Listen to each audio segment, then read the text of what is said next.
আপনারা ঝিঝি পোকার নাম শুনেছেন কিন্তু অনেকে দেখেন নাই। এই যে সে ঝিঝি পোকা, যার শুধু শব্দই শোনা যায় কিন্তু খুঁজে পাওয়া যায় না। এই যে এটা থাকে কোথায়, এটা এমন ভাবে থাকে যে খুঁজেই পাওয়া যাবে না যে কোথা থেকে ডাকতেছে।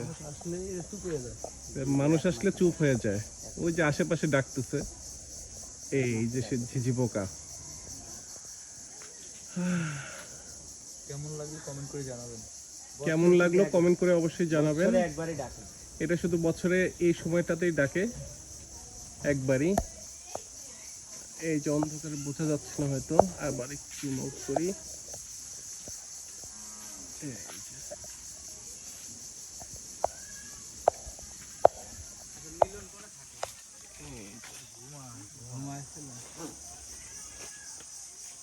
এই যে বাঙালি